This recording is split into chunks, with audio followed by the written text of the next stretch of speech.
북한 보위부 중장 정찬우는 25년간 체제에 충성하며 권력의 정점에서 살아왔습니다. 평양의 한복판에 위치한 고층 빌딩 최고층에 자리한 그의 사무실은 북한 권력 구조의 핵심을 보여주는 상징적인 공간이었습니다. 넓은 책상 위에는 각종 기밀 문서들이 정리되어 있었고 벽면에는 최고 지도자와 함께 찍은 사진들이 걸려 있었습니다. 이 모든 것이 그의 지위와 권력을 증명하는 것들이었습니다.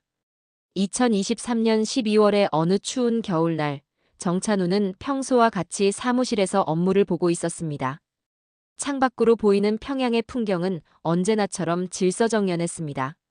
넓은 도로를 따라 규칙적으로 움직이는 시민들, 일정한 간격으로 배치된 선전 포스터들, 그리고 그 모든 것을 감시하는 보안 요원들의 모습이 보였습니다.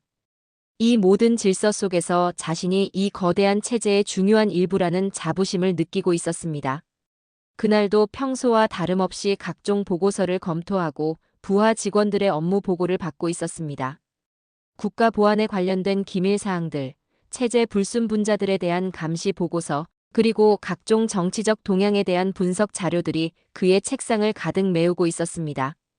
25년간 이런 일상이 반복되었고 그는 이것이 자신의 천직이라고 믿어 의심치 않았습니다.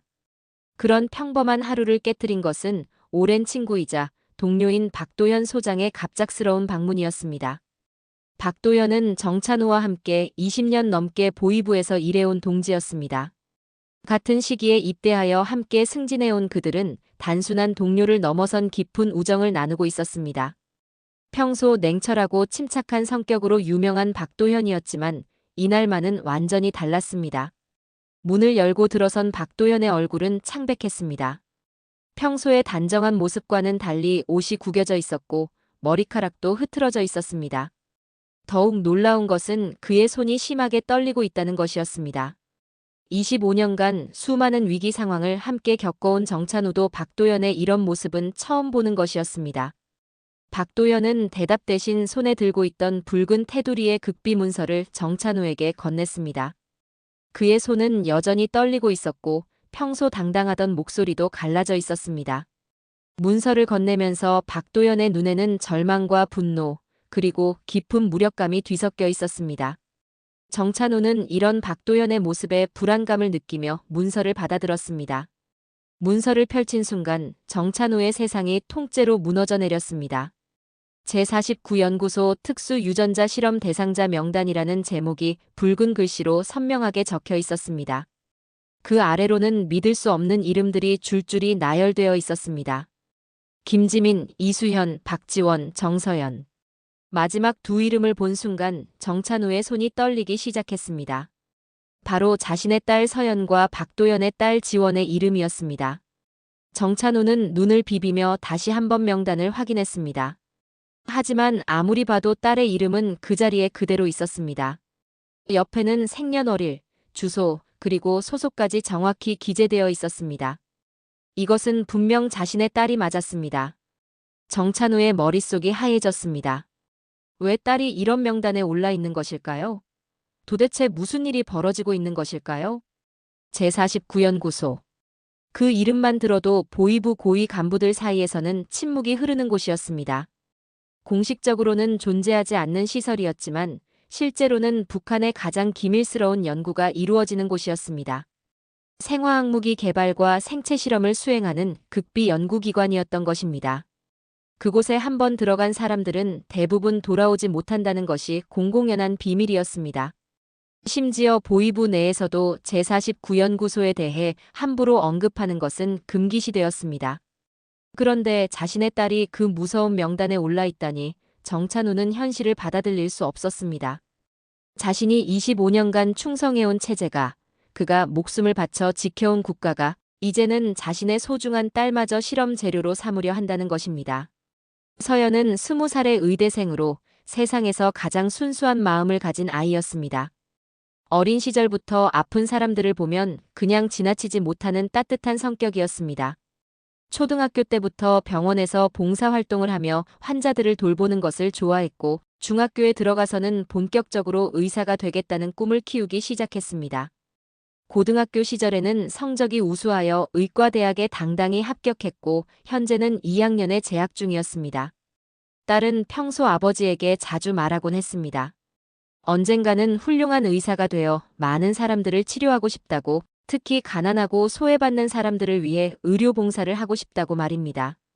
그런 순수한 꿈을 가진 딸이 왜 생체 실험의 대상이 되어야 하는 것일까요? 정찬우의 가슴에 분노가 치밀어 올랐습니다. 박도현이 전한 더욱 충격적인 소식은 그의 딸 지원이 사흘 전에 이미 실험을 받고 사망했다는 것이었습니다. 지원은 서연과 같은 의과대학, 같은 학과에 다니는 절친한 친구였습니다.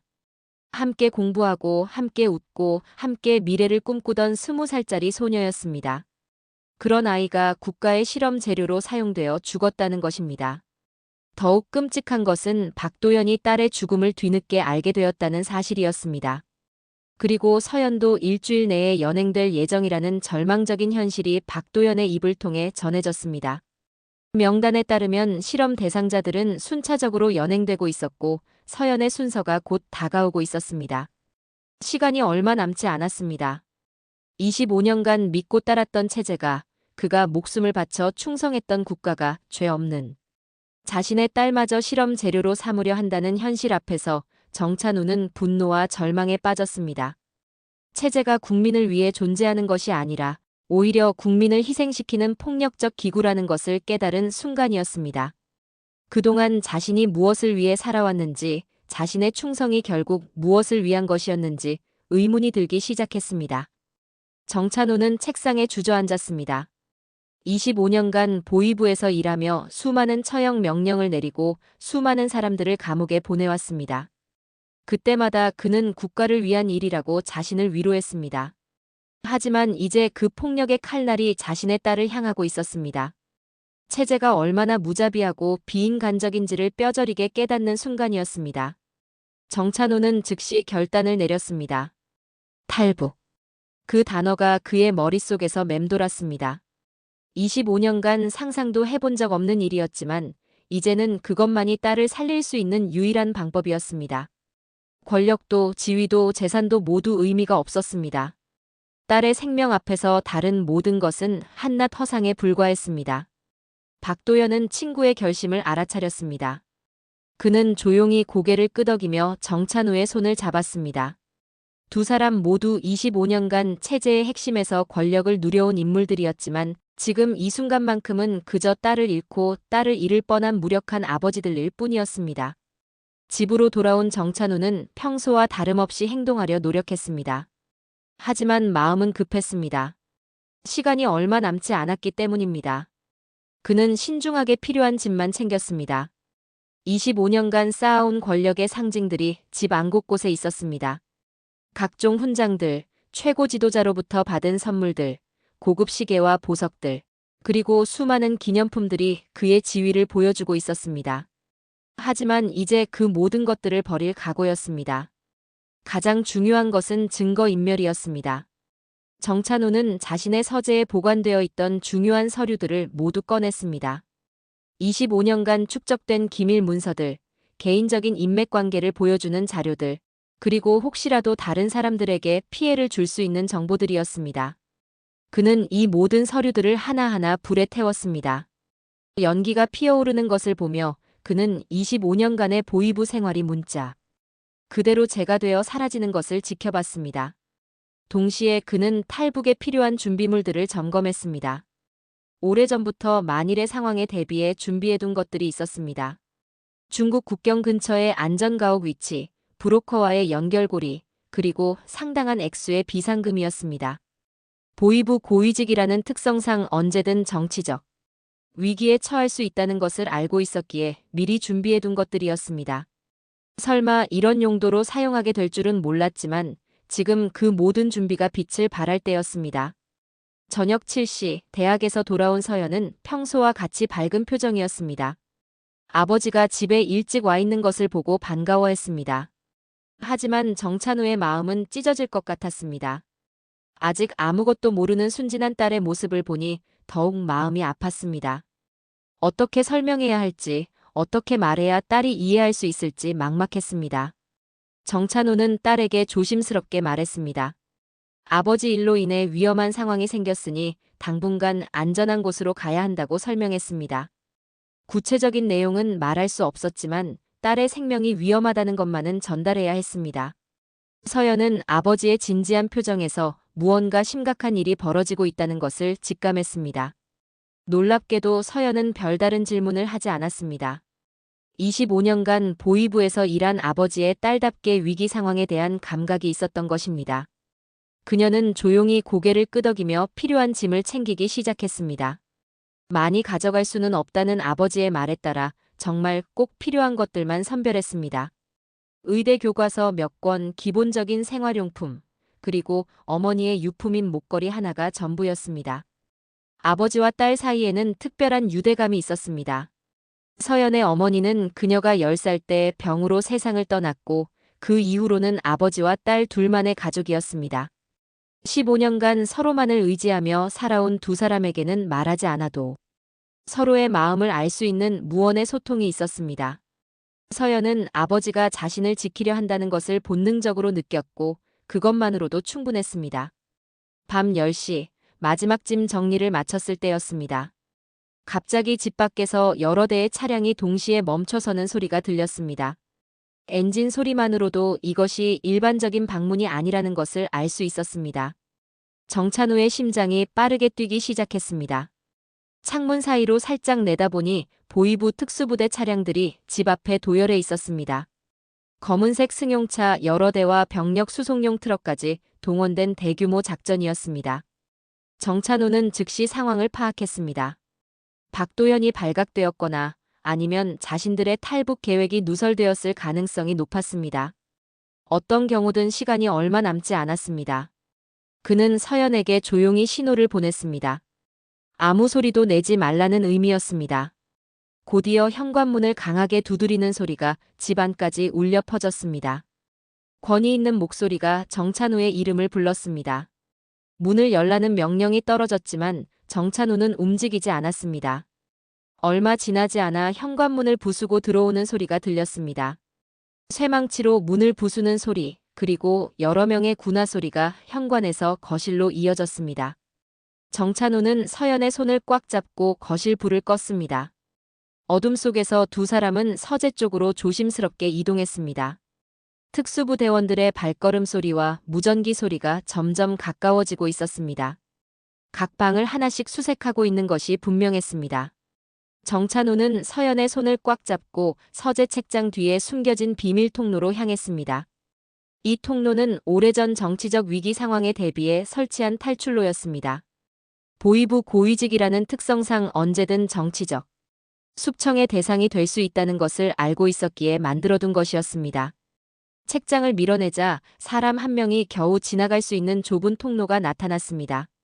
좁은 통로 안에서 아버지와 딸은 숨을 죽이고 있었습니다. 서연의 손이 떨리고 있었고 정찬우는 딸을 꽉 안아주었습니다. 통로 너머로 특수부 대원들이 서재를 수색하는 소리가 들렸습니다.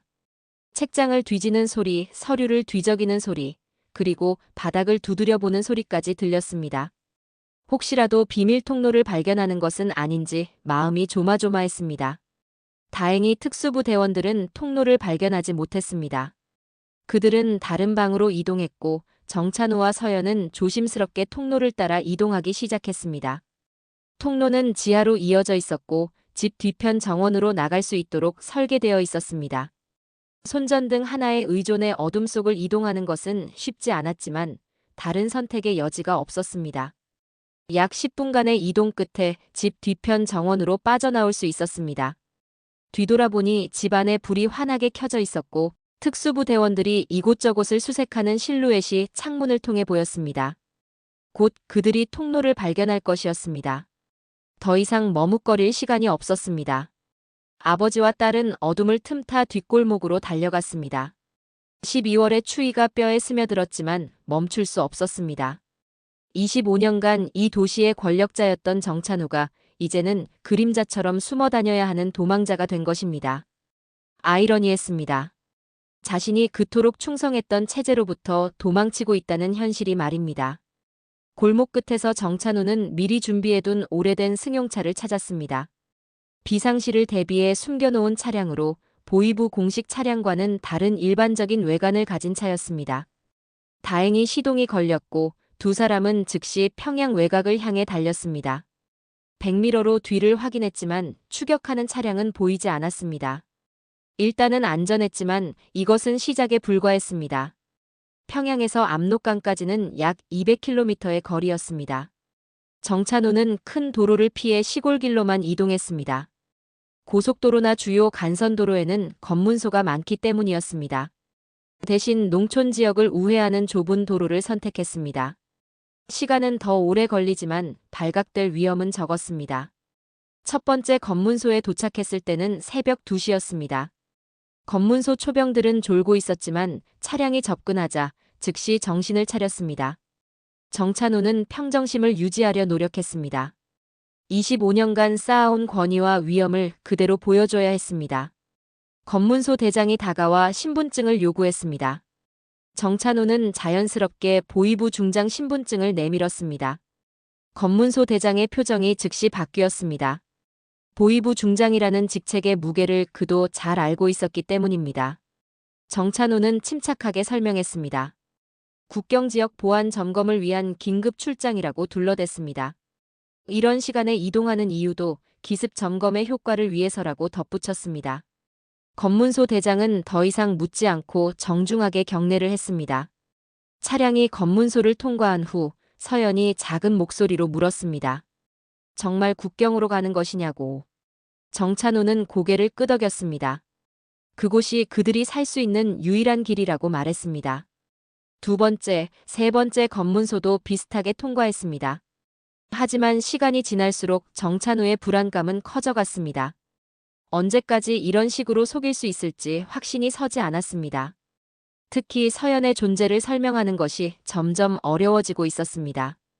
다행히 지금까지는 딸이라고 소개하는 것으로 충분했지만 앞으로도 계속 통할지는 의문이었습니다.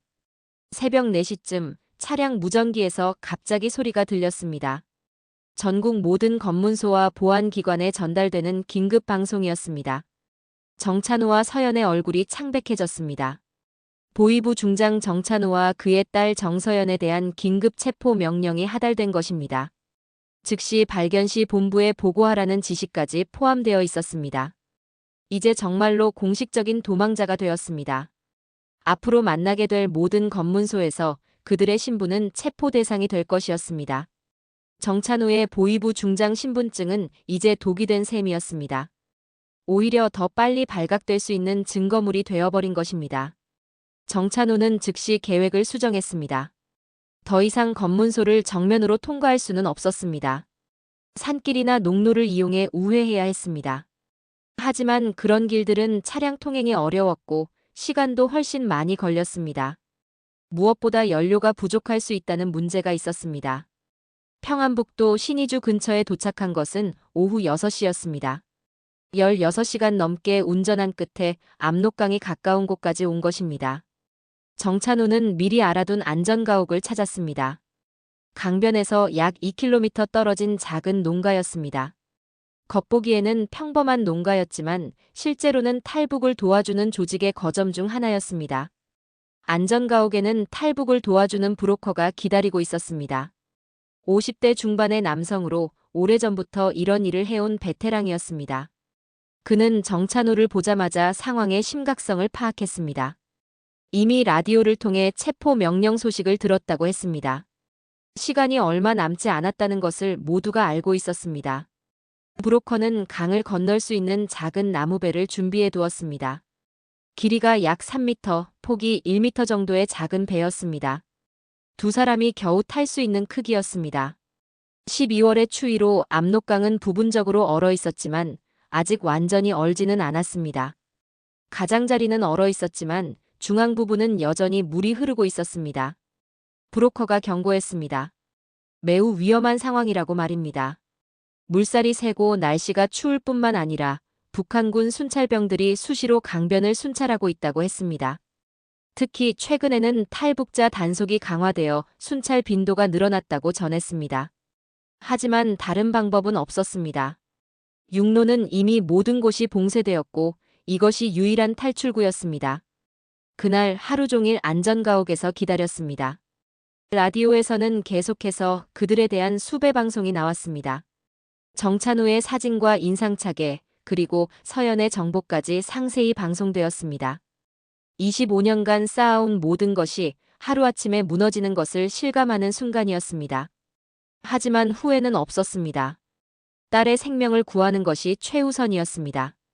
저녁이 되자 브로커가 말했습니다. 이제 출발해야 한다고, 달이 뜨기 전에 강을 건너야 한다고 했습니다. 달빛이 밝으면 북한군에게 발각될 위험이 높아지기 때문이었습니다. 또한 밤이 더 깊어지면 추위가 더욱 심해져서 체온 유지가 어려워진다고 경고했습니다. 밤 11시 압록강 강변에서 마지막 탈출이 시작되었습니다. 12월의 압록강은 북한에서 가장 추운 지역 중 하나였습니다. 강변에 서 있는 것만으로도 뼈에 스며드는 추위를 느낄 수 있었습니다. 강물은 검은색으로 보였고 물소리만이 적막한 밤을 깨뜨리고 있었습니다. 저 너머가 바로 자유의 땅, 중국이었습니다. 정찬우는 서연을 바라봤습니다. 딸의 얼굴에는 두려움이 가득했지만 동시에 아버지를 믿는 마음도 보였습니다. 20년간 함께 살아온 부녀지간의 신뢰가 이런 극한 상황에서도 흔들리지 않고 있었습니다. 정찬우는 딸의 어깨에 손을 올리며 마지막 당부를 했습니다. 무서워도 소리를 내지 말 것, 어떤 일이 있어도 배에서 떨어지지 말 것, 그리고 아버지를 믿을 것. 작은 나무배에 올라탄 순간 강물의 차가움이 배 바닥을 통해 전해졌습니다. 정찬우는 노를 잡고 조심스럽게 저어나가기 시작했습니다. 강물의 물살이 생각보다 거셌습니다. 겨울철이라 수위는 낮았지만 얼음 때문에 물의 흐름이 더욱 빨라진 상태였습니다. 노를 젓는 것이 쉽지 않았지만 정찬우는 포기할 수 없었습니다. 강 한가운데쯤 왔을 때 북한 쪽 강변에서 손전등 불빛이 보였습니다. 순찰병들이었습니다. 정찬우는 즉시 노 젓는 것을 멈추고 배를 낮게 엎드렸습니다. 서연도 아버지의 신호를 받고 배 바닥에 몸을 숨겼습니다. 손전등 불빛이 강 위를 천천히 훑고 있었습니다. 불빛이 그들의 배 근처를 지나갔지만 다행히 어둠 때문에 발견되지 않았습니다. 잠시 후 손전등 불빛이 사라졌고 정찬우는 다시 노를 저어나가기 시작했습니다. 하지만 얼마 지나지 않아 더 큰 위험이 찾아왔습니다. 이번에는 북한군 순찰병들이 그들을 완전히 발견한 것입니다. 강변에서 큰 소리로 정지 명령이 울려 퍼졌습니다. 누구냐는 고함 소리와 함께 곧이어 총성이 시작되었습니다. 총알들이 물 위를 가로질러 날아왔습니다. 물에 튕기는 총알 소리가 귓가에 울렸고 물보라가 사방으로 튀었습니다. 정찬우는 서연을 배 바닥에 완전히 엎드리게 하고 자신의 몸으로 딸을 보호했습니다. 동시에 한 손으로는 필사적으로 노를 저었습니다. 생과 사의 갈림길에서 아버지의 본능이 모든 것을 지배하고 있었습니다. 서연은 공포에 떨고 있었지만 소리를 내지 않았습니다. 아버지가 자신을 지키기 위해 목숨을 걸고 있다는 것을 알고 있었기 때문입니다. 총성이 계속 울려 퍼지는 가운데서도 그녀는 아버지의 손을 꽉 잡고 있었습니다. 20년간 자신을 길러준 아버지에 대한 절대적인 신뢰가 있었습니다. 어둠과 거리, 그리고 강물의 물살이 그들을 도왔습니다. 북한군들의 총성이 계속 들렸지만 밤중이라 정확한 조준은 어려웠습니다. 게다가 배가 물살에 따라 불규칙하게 움직이고 있어서 명중시키기가 더욱 힘들었습니다. 정찬우는 이 모든 상황을 최대한 활용하며 중국 쪽 강둑을 향해 계속 나아갔습니다. 마침내 중국 쪽 강둑이 가까워졌습니다. 북한군들의 총성이 점점 멀어지기 시작했습니다. 그들이 더 이상 추격할 수 없는 거리에 도달한 것입니다. 국경을 넘은 순간 북한군들은 중국 영토에 발을 들릴 수 없었기 때문입니다. 하지만 아직 완전히 안전한 것은 아니었습니다. 배가 중국 강둑에 닿는 순간 정찬우는 깊은 안도의 한숨을 쉬었습니다. 첫 번째 관문을 통과한 것입니다. 하지만 추위는 더욱 심해졌습니다. 젖은 옷이 얼어붙을 것 같았고 서연이 심하게 떨고 있었습니다. 체온이 급격히 떨어지고 있는 것이 느껴졌습니다. 지금 당장 따뜻한 곳을 찾지 못하면 동사할 위험이 있었습니다. 아버지와 딸은 서로를 끌어안고 중국 땅을 밟았습니다. 정찬우는 딸을 업고 강변에서 멀어졌습니다. 비록 중국 땅이었지만 강변은 여전히 위험한 곳이었습니다. 중국 공안들도 국경 지역을 순찰하고 있었고 탈북자를 발견하면 북한으로 송환하는 것이 일반적이었기 때문입니다. 중국 땅에 발을 디뎠지만 여전히 안전하지 않았습니다. 중국 공안들이 탈북자들을 체포하여 북한으로 송환하는 일이 빈번했기 때문입니다. 송환되면 즉시 처형당하는 것이 확실했습니다. 특히 정찬우 같은 고위직 탈북자의 경우 공개 처형될 가능성이 높았습니다. 그는 체제의 비밀을 너무 많이 알고 있었기 때문입니다. 강변에서 약 1km 떨어진 곳에 중국 조선족이 운영하는 은신처가 있었습니다. 60대 중반의 김씨 할아버지가 오래전부터 탈북자들을 도와주는 일을 해왔습니다. 그는 정찬우와 서연을 보자마자 급히 집 안으로 들여보냈습니다.